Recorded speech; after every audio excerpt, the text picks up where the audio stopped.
Hello, everybody. Today, I wanted to teach you some World War II history. Well, teach is a strong word. We'll just chat, kind of free form about whatever World War II history stuff comes to mind. I don't have a lesson plan. And while we do that, we will walk through maps from Call of Duty Vanguard from 2021, which is set during World War II.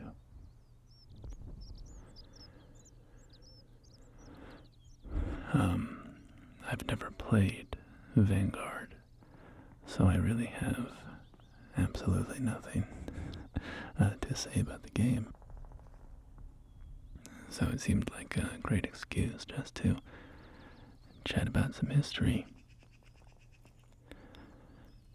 And we're at a very iconic site of Nazi Germany, which is the Kelstein House, which is a Nazi party, essentially a retreat in the Alps. Now, the Kelstein House is pretty closely associated with Adolf Hitler, but he rarely actually visited. He spent most of his time nearby, but at another estate called Berghof. So the Kelstein House was used for some diplomatic events, and it was also where Eva Braun's sister, who I believe is named Gretel, where she got married, and Eva Braun, in case you don't know, was Hitler's romantic partner and eventually his wife for all of, 20 minutes before they moved on from this life.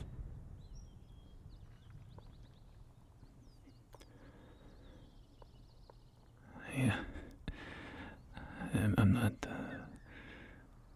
Sorry, I'm suddenly distracted by the weird texture on these Alps off in the distance. We're in the Bavarian Alps here.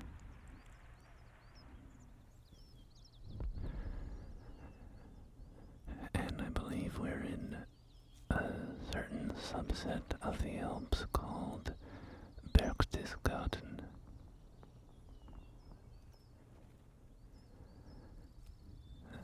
And I do, of course, apologize for my pronunciations of all location names that I might butcher today.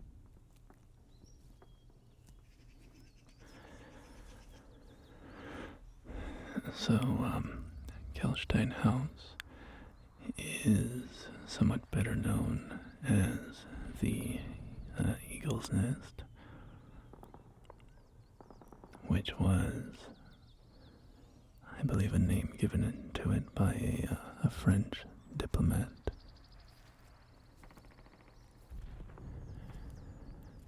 So as we step into the Eagle's Nest, I will note that some liberties have been taken in the design house's layout. I should make very clear that I am no expert, but I have actually been to the Kelstein house before, though it has been many years.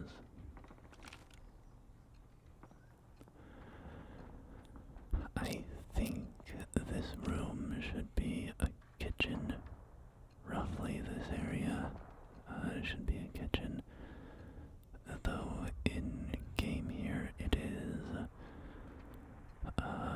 it has some lockers and a table with some equipment and maps scattered about on it.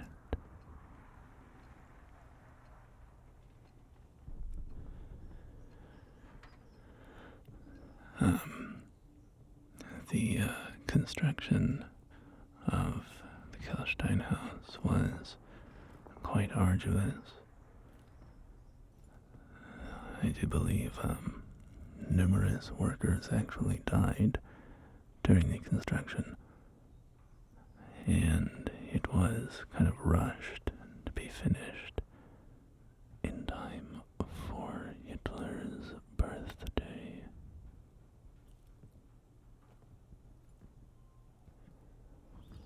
I believe this is fairly accurate here. I think this is supposed to be a guard room.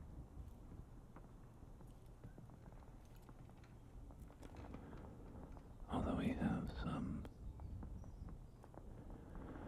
what are these, mail slots, I suppose?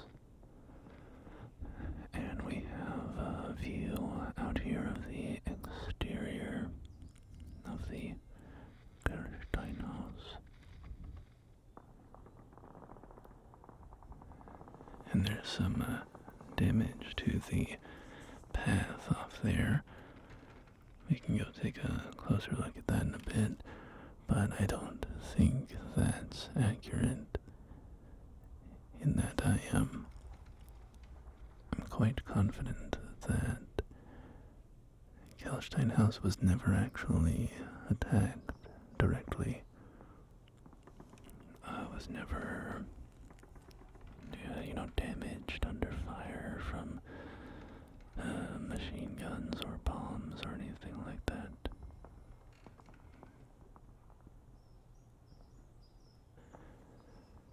We have some aerial photography here.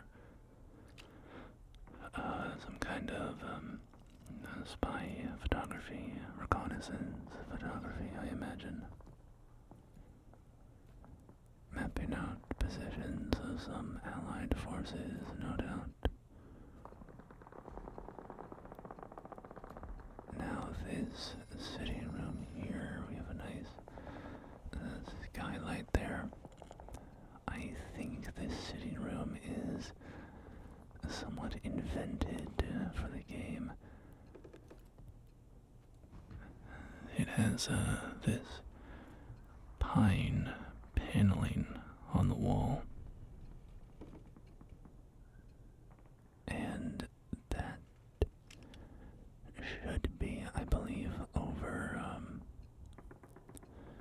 at the other end of the house in a room called the Schwartz room, I believe. And it could have been somewhere else in the house as well, but I do associate this pine paneling with the Schwartz room. I like the paneling. It has a very cozy, kind of rustic look.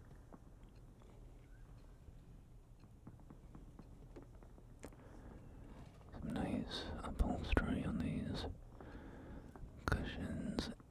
I have no idea who this is. I suppose he's some kind of historical figure, maybe.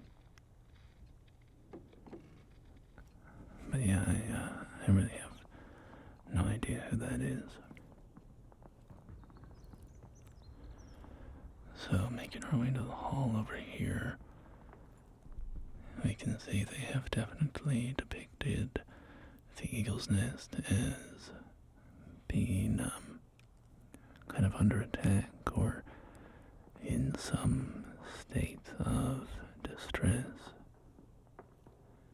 The carpet is crumpled up, books have been knocked down.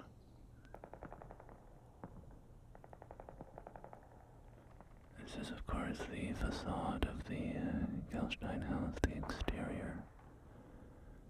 And that's where we walked in.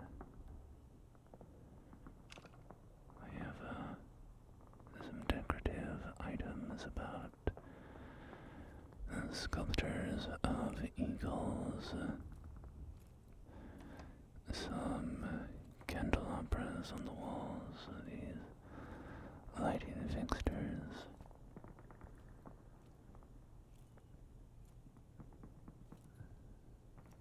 Now here we have the dining room, and very prominently displayed here on the chairs and on banners is the Reichsadler, which is that iron cross within the laurel being held by an eagle. And that symbol is, although somewhat associated with the Nazis, of course, it is a very old symbol and was significant in, Prussia and Germany. And the thing that I find a bit confusing is the lack of a swastika within the Reichsadler, because typically in Nazi Germany, that is what the depiction would be. The eagle would be holding a swastika. Also, I shouldn't let us pass by this without commenting on it. This is a very famous aspect of the Gelstein house. The large brass elevator that takes you up the mountain to the house. You do have to drive most of the way up the mountain, but then there is a tunnel, and at the end of the tunnel is the elevator.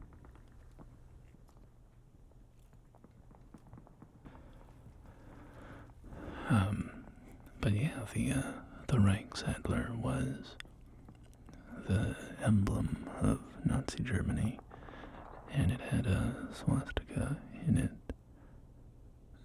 So I don't know if the Iron Cross version is accurate and is maybe just a variation that I'm unfamiliar with.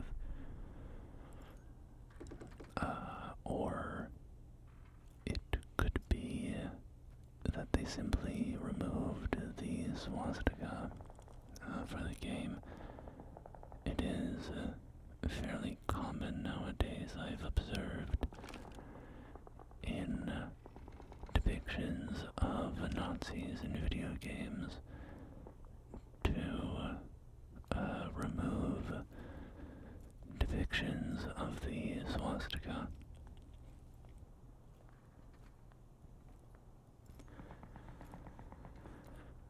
I don't have a full understanding of why that is. I'm aware that in Europe, Germany in particular, depictions of swastikas and other sorts of Nazi emblems are fairly illegal, except under, certain artistic or historical contexts. So I'm not sure if these video games have had swastikas removed simply to smooth over any bumps in the worldwide market. It's just easier to remove the symbol originally than have to remove it from, German versions of the game, for instance. But I'm not, I couldn't really say what the explanation of that would be. This is a fun one here. It's kind of a fun fact. So this red marble fireplace was a gift from Benito Mussolini, who of course was leading Italy at the time. And here in the game, we see it very clean and whole, but in real life, it is heavily chipped. Tons of chunks, slivers, and chips have been broken off of the fireplace. And that was the work of American GIs who occupied the Kelstein house near the end of World War II. And they were fond of breaking chips of the marble off as souvenirs.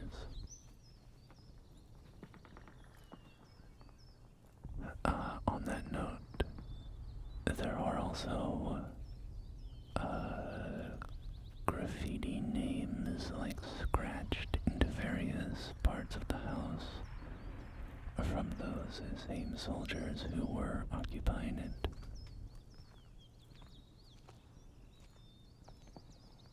Which I think is just a fun fact.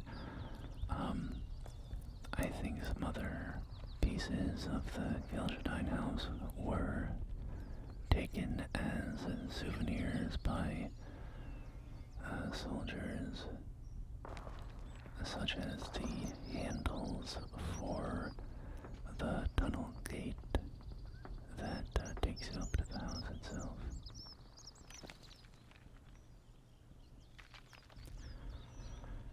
Some more of that bad texturing over there on the mountains. Not so good, not so good.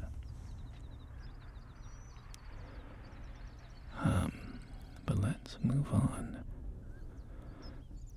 And let's head to North Africa. This is the map. Desert Siege.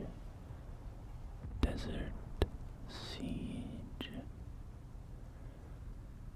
Now, on the details page for this map, it said this was set in Libya.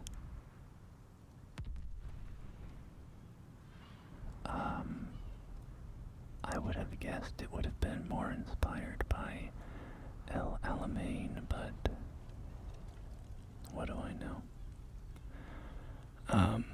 If, by the way, you are interested in the North African campaign of World War II,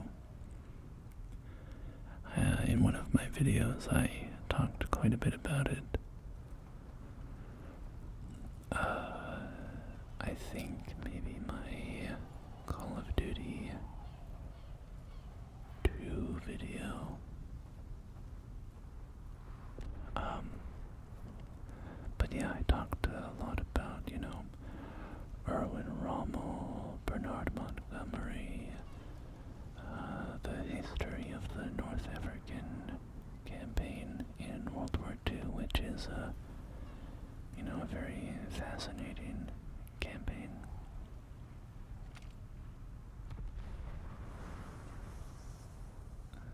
But one thing I didn't talk about in that, which I think could be fun to, or interesting to address here, is kind of the effects on Africa from the North African campaign and World War II in general. So, until World War II, colonialism and imperialism had been kind of pretty defining global dynamics for centuries at that point. And Africa had been colonized by, a ton of countries: Spain, Portugal, Belgium, very infamously Belgium, with King Leopold II, just one of the most monstrous tales of colonialism is Belgium's control of the Congo. I won't get into all the details of that, but really just horrifying stuff. But yeah, Britain, France, all these countries were in Africa. Taking resources and so on, all the reasons that empires would have colonies. And when World War II started, these resources became very, very important. Rubber, tin, palm oil, coal, fuel, right? Metals, various metals, and also, of course, manpower.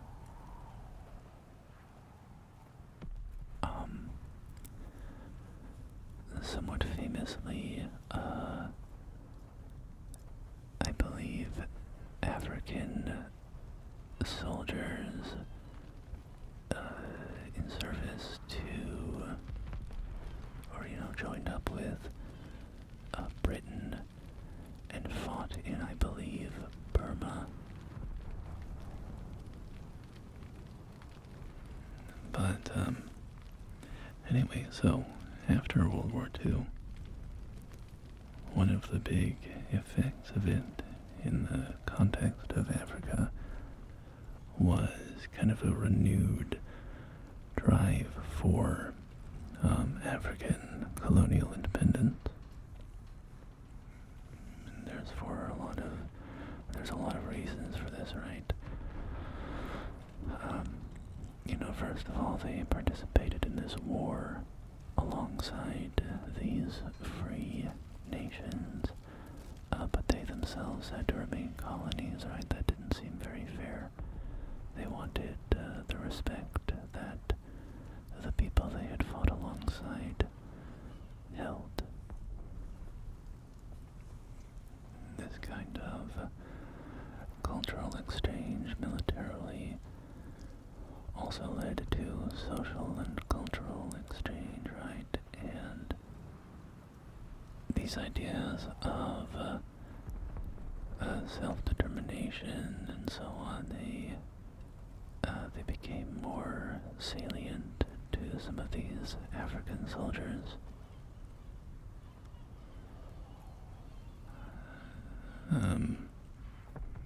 And this also ties into receiving education from the colonizers' countries, right?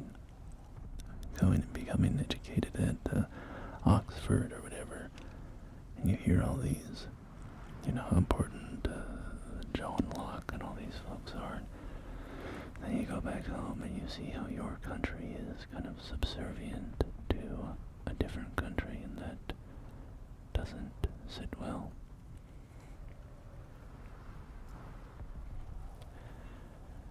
There was also the fact, of course, that in the aftermath of World War II, Europe was so damaged that they just didn't have the resources to engage in costly battles for their colonies. If a colony wanted to become independent, there was not necessarily a lot of political will in the aftermath of World War II to go start some far-flung campaign in, South Africa or wherever.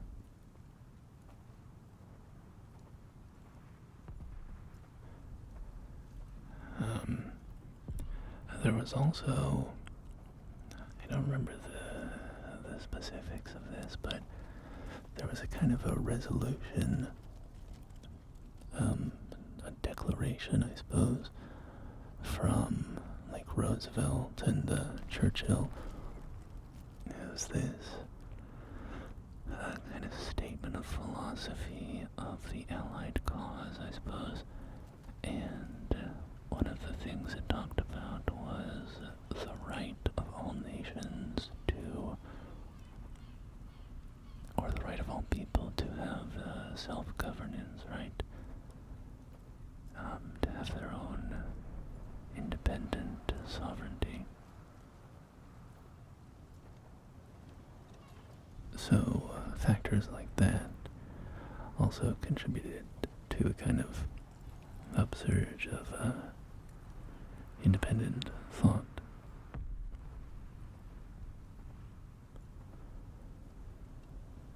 We have a flag cannon here and a big dust storm off in the distance. I like the wind-swept palms on this map.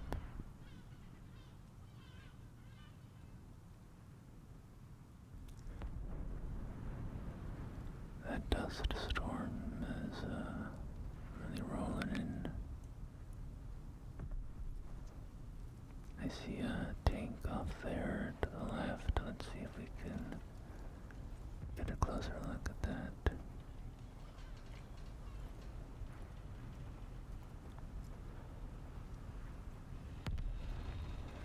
So, yeah, we have a little tank here. Maybe, Australian or British or something. And Achtung, Minen, warning of minefields with some destroyed tanks out there. Of course, the North African campaign is very famous for its tank warfare.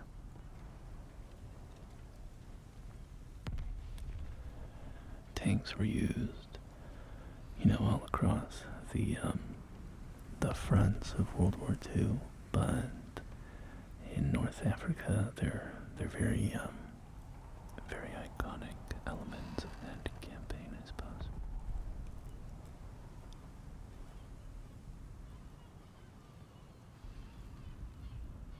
I quite like the kind of setting of this map, with dust storm off in the distance and all of these palms blowing in the wind.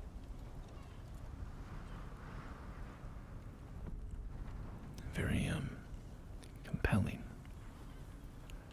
visuals, very compelling visuals.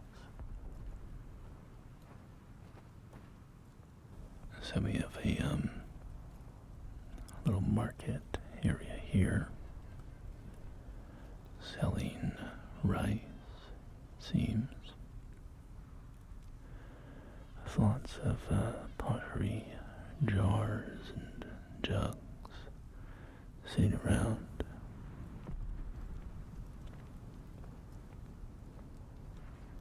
We can head back in the town here, and this is interesting. We have some posters on the wall here in Italian, some Italian propaganda posters, which makes sense if this is Libya, because Italy did, it had taken over Libya at the start of World War II.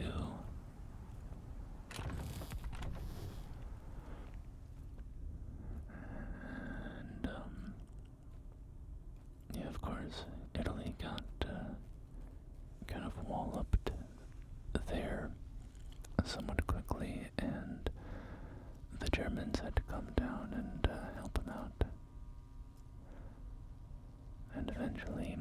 memory pushed them off.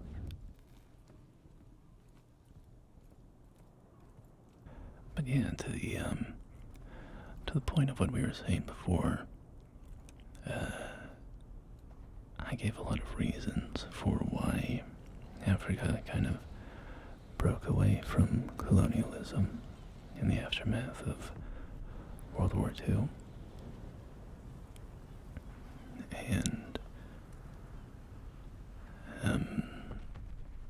that's also because, Africa is a massive place, and all of these colonies and groups kind of had their own journeys, right? It's a lot of different powers involved, a lot of different colonists and colonizers, and so there's no one unified story for how these African colonies gained independence. Some of them it took fighting, some of them it was, diplomatic.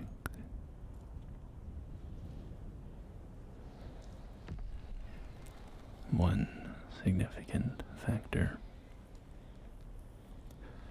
was, of course, the Cold War, which started after World War II, and with the United States and the USSR kind of sparring globally for, I suppose, spheres of influence, right? Not colonies. The days of colonialism explicitly had kind of passed, but a new form of influence was the new currency of the land, right? And the USSR and the USA were very interested in how all of these post-World War II countries were kind of shaping up. Were they drifting towards communism or towards capitalism?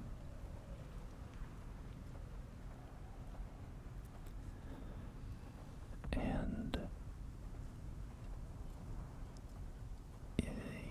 it's a very complicated story, and I am not capable of talking about it all. But even to today, I think the place of Africa is one that is heavily not colonized, but influenced, right? When we're talking about, China's Belt and Road Initiative, for instance, and, United States influence in Africa and these things, the idea of where is Africa going to land, where are these, growing, burgeoning, productive lands in Africa going to align themselves. I do think it's sort of reminiscent of these more explicit colonial days.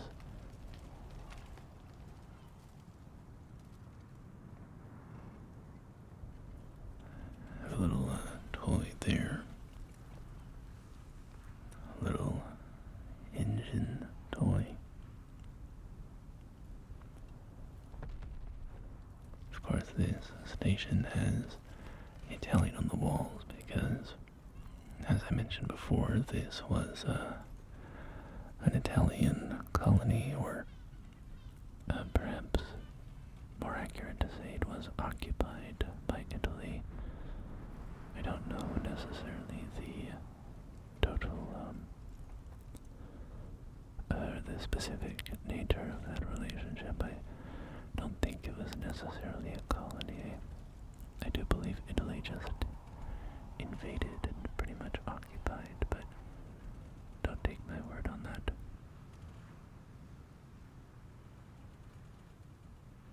But now let's move on. Welcome to Shipment. Shipment. This is a very famous Call of Duty map. It has been remade many, many times. And this version of Shipment is set in Honolulu, Hawaii, which of course was annexed by the United States near the end of the 1800s in sort of a industry-led annexation. The story of the annexation of Hawaii is quite unpleasant and mercenary. Even the president at the time of one of the initial military interventions, I can't recall which president it was, but he was very shocked by the brazenness of what had happened. But in the context of World War II, Honolulu's most relevant, of course, for being the site of Pearl Harbor and the surprise attack on Pearl Harbor by Imperial Japan. And, this led to Roosevelt's famous speech, December 7th, 1941, a day which will live in infamy, and led the U.S. to entering World War II.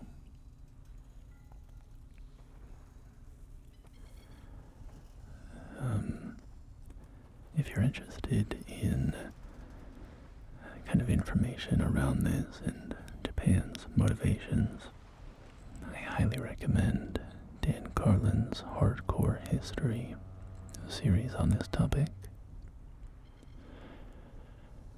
And in my, much more inadequate way,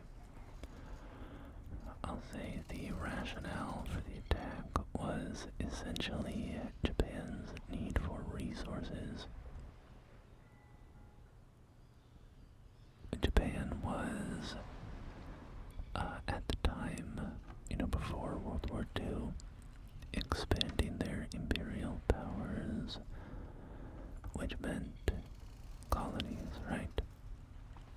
And Japan, as a relatively small archipelago, needed to rely very heavily on imports of resources, most importantly, oil. And Japan was terrified of being shut out from this critical resource of oil.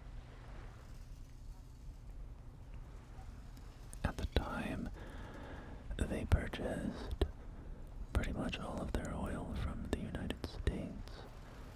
But of course, with hostilities rising, they couldn't trust that, and so they wanted to go into the Dutch East Indies, for instance, to take the oil fields there. They went into Manchuria, for instance, in China, very famously, which, by some reckonings, is kind of the real start of World War II. So, the problem for Japan's imperial ambitions, right, was that most of the places that they wanted to colonize had already been made into colonies of Western powers. And if Japan entered, say, the Philippines, they would be initiating hostilities with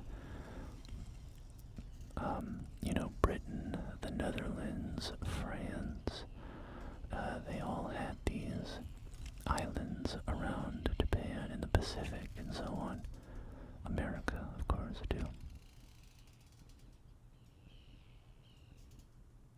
So, Japan decided eventually,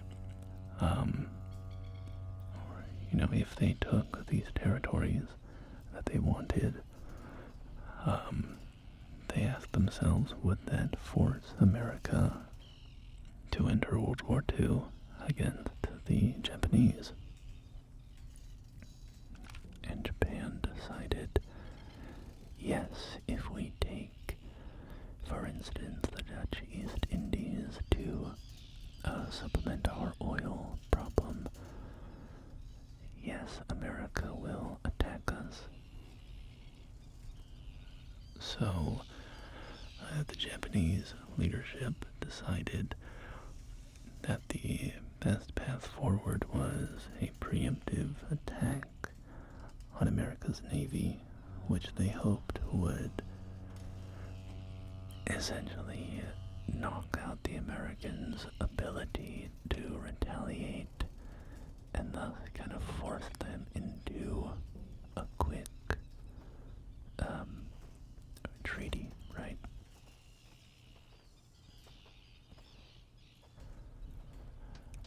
Well, of course, we all know how,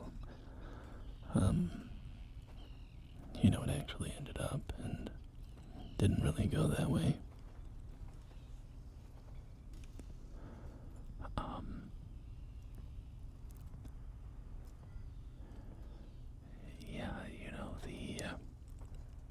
The industrial production of America during World War II is, of course, very famous, and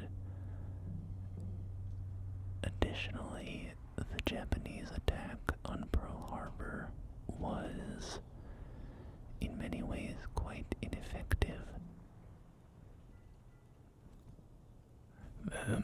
Meaning to actually achieve their goals, right? I'll talk a little bit about the actual attack, right? It was launched from a fleet of Japanese aircraft carriers, and they were using dive bombers, machine guns, torpedoes, aerial torpedoes. I don't know if you know about this. I was very surprised to learn about these things the first time. But they were planes that had torpedoes on them, and they would drop the torpedo through the air into the water. And then once it was in the water, it would, shoot forward. So the Japanese targeted battleships primarily at Pearl Harbor, and this really proved to be what I'm referring to when I say it was kind of ineffective. First of all, the U.S. was able to actually raise 3 of the 4 battleships that sunk, and second of all, when it came to the extended duration of World War II, the land-based facilities like dry docks and so on at Pearl Harbor were far more important for sustainability. The one battleship which was not raised is, of course, the USS Arizona, which is now a memorial at Pearl Harbor. You can take a boat out to the sunken ship and get onto a little platform and look down at the ship in the water. Another significant reason that the attack was kind of insufficient was that the American aircraft carriers were away from Pearl Harbor at the time,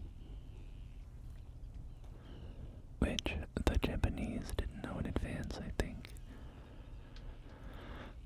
And aircraft carriers would prove to be tremendously important during World War II. In the Pacific, in particular, they were incredibly important. And the fact that I think there were three of them, I think there were three carriers at Pearl Harbor at the time, the fact that all three of those made it out unscathed was a significant windfall for the Americans.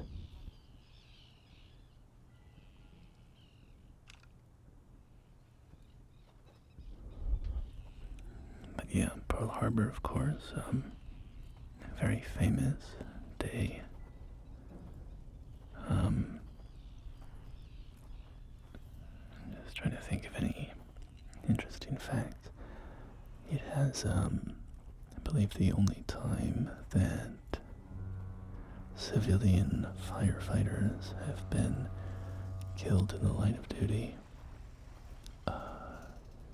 by a hostile foreign power, right, in America, because a group of firefighters that went to help at Pearl Harbor were attacked by Japanese planes, Japanese Zeros.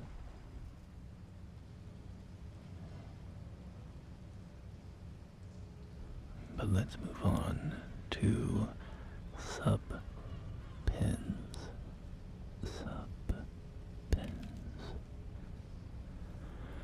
And I think this is set in Germany.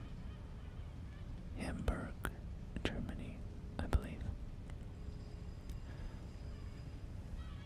And we can see kind of the industry of Hamburg out there, the smokestacks, and the waterfront cranes.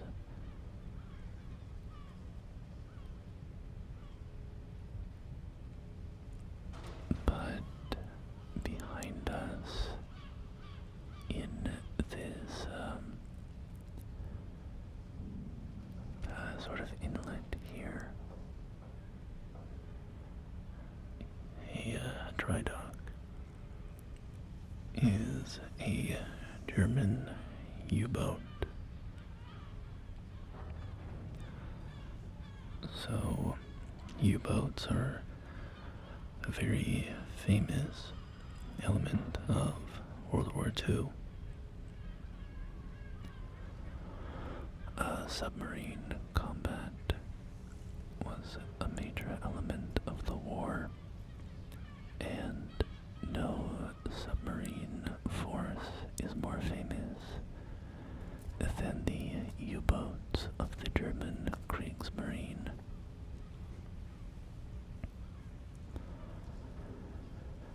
They were these specters in the Atlantic, and for a time they were kind of lone wolves out searching for merchant vessels, right? Supply vessels, troop vessels, anything that was carrying stuff back and forth from the U.S.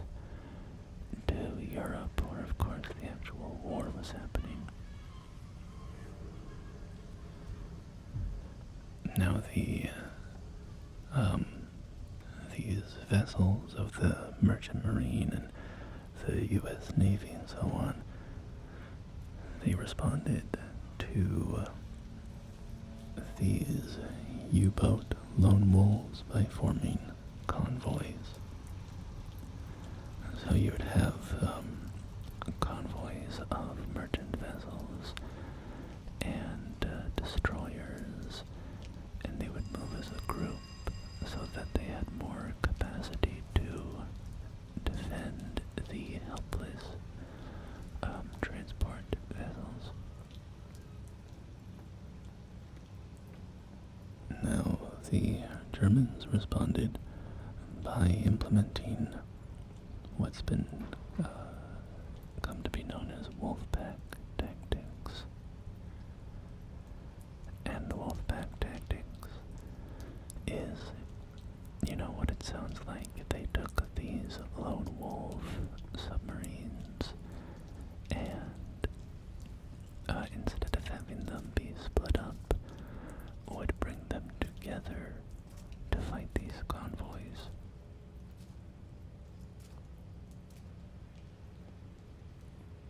So I think how it would happen is the submarines would be kind of scattered around the Atlantic.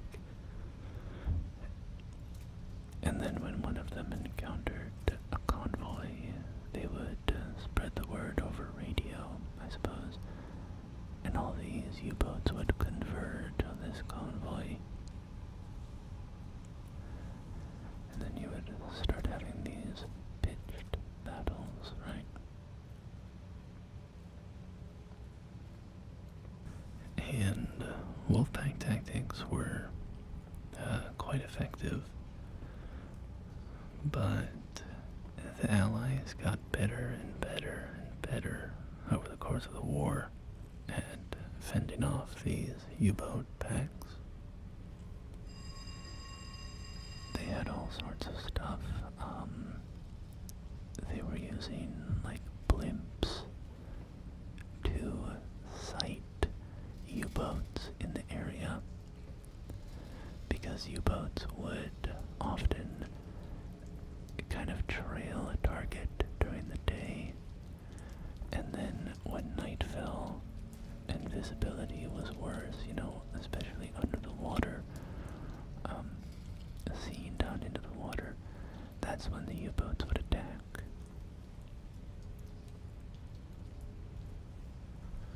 So you would have blimps or reconnaissance aircraft and so on that could identify these U-boats during the day.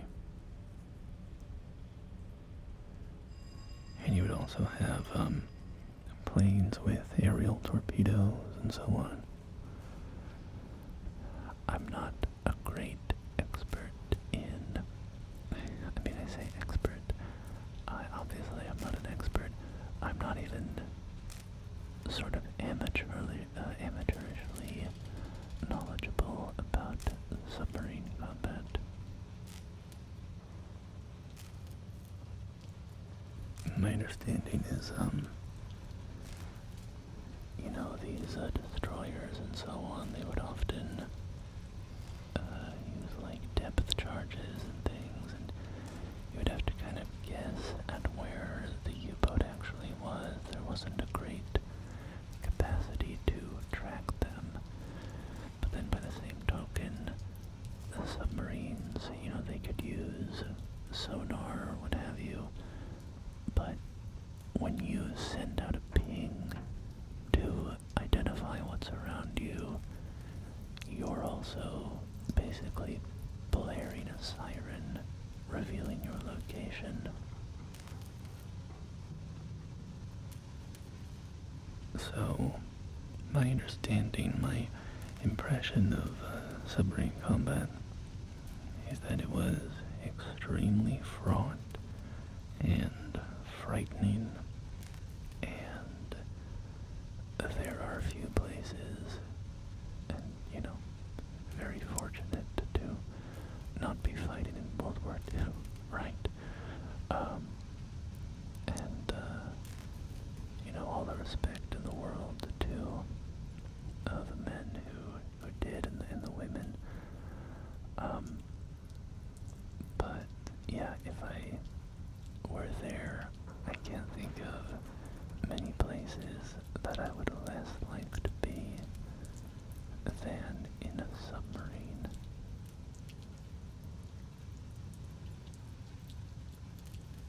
You're just stuck in this claustrophobic little tube underwater. There's just torpedoes flying everywhere, and bombs being dropped, and it's just sounds horrifying.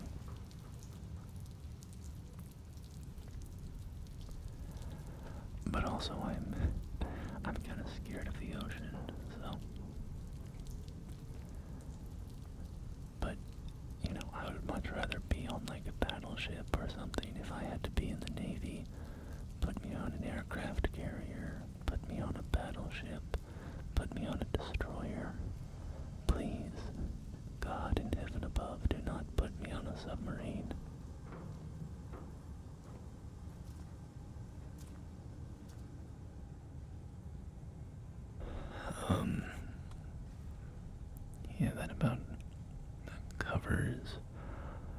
the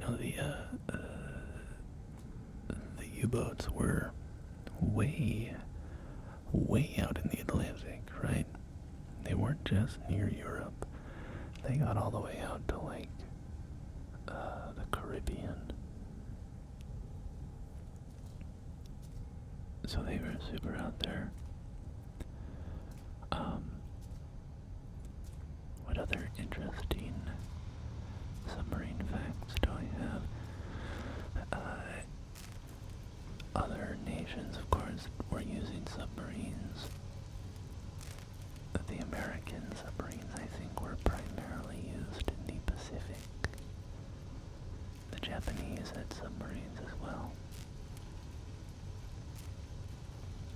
In fact, talking about Pearl Harbor earlier, the Japanese did use submarines at Pearl Harbor. They also used, I'm going to talk about my fear of being in a submarine. This is probably the worst. They also used a submarine that I've always seen referred to as midget submarines. And these are submarines that are tiny. They don't travel on their own. They're like part of a mothership, basically.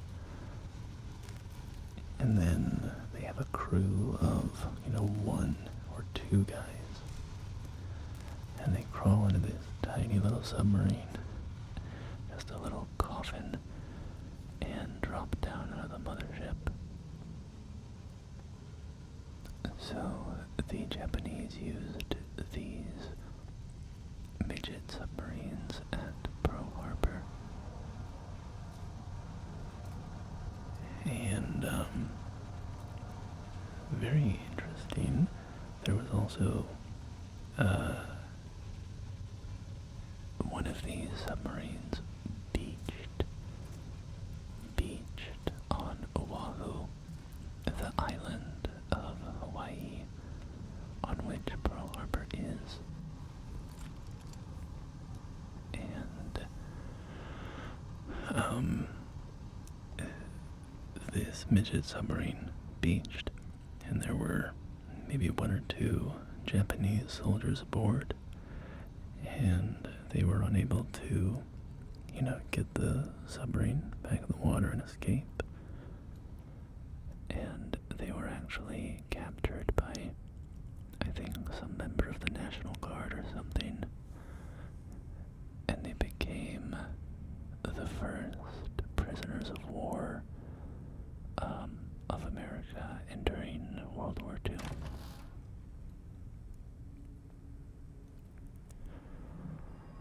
Which is interesting. I hadn't learned that. It's just kind of a random fact. It's not critical to history courses or whatever, but I was quite surprised when I learned that we had actually captured some Japanese soldiers at Pearl Harbor.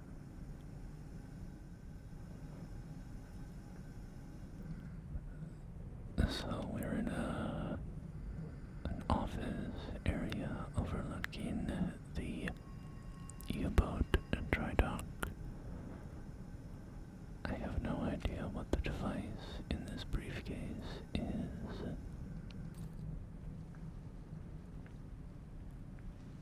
We have a large map on the wall here depicting Europe and the UK and Ireland and various, I suppose, naval emplacements of the Germans.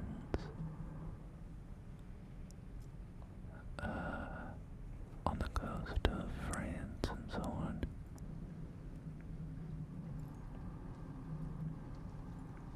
A number of desks,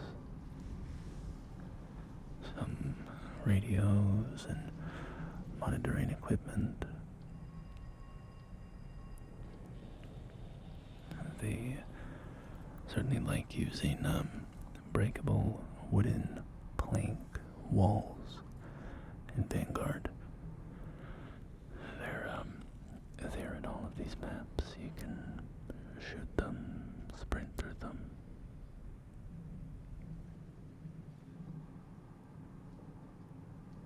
We have a model here of a submarine. Just a small, very simplified model.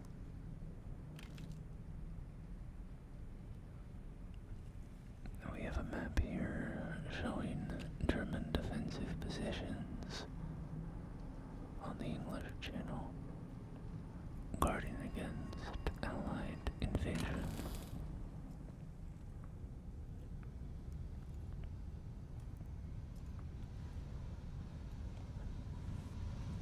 So we can make our way out of the office and down these steps and see what's in here.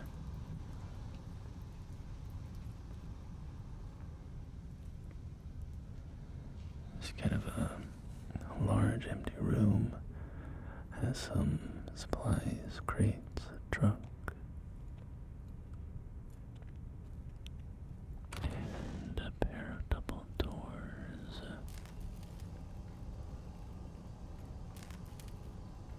With a fuse box here, I suppose.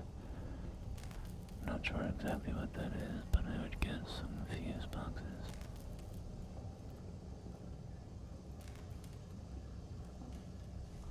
We definitely haven't been down here before. That shadow is very sharp for being that far away from the light source. That doesn't make much sense. We have a work light behind that grating. And we can follow this little channel here. I suppose this is perhaps how they fill the dry dock back up with water when they're ready.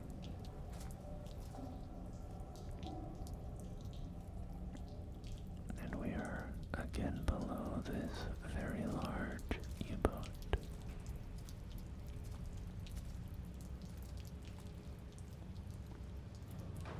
Now my understanding of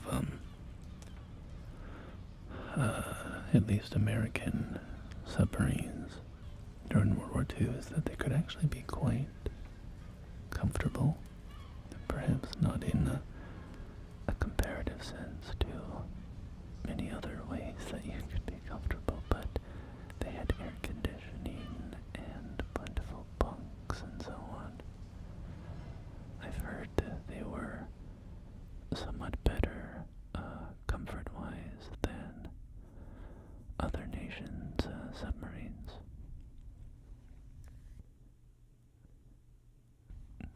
But anyways, my friends, let's leave it there.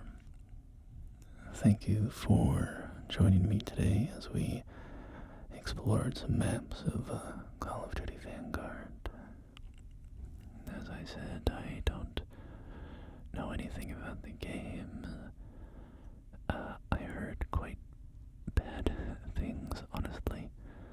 But I can't speak to that because, again, I didn't play the game. So instead of just thinking of things to say about the game, I thought it would be a good time to talk a bit of history. I know that some of you enjoyed my previous history-focused videos. Also, I'm pretty sure this is the end of my Call of Duty maps series. Sorry, not the end of it. I'm going to do more COD maps from time to time, as usual. But I think I have now done every Call of Duty game that I considered in my kind of mainline list. I didn't do COD 1 because I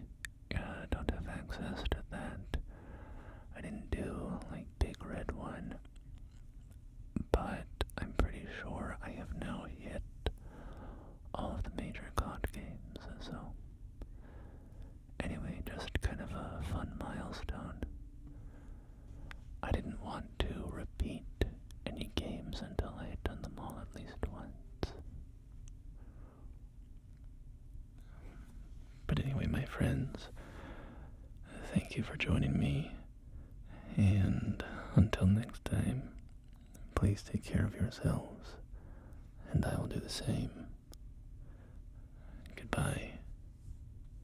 Goodbye.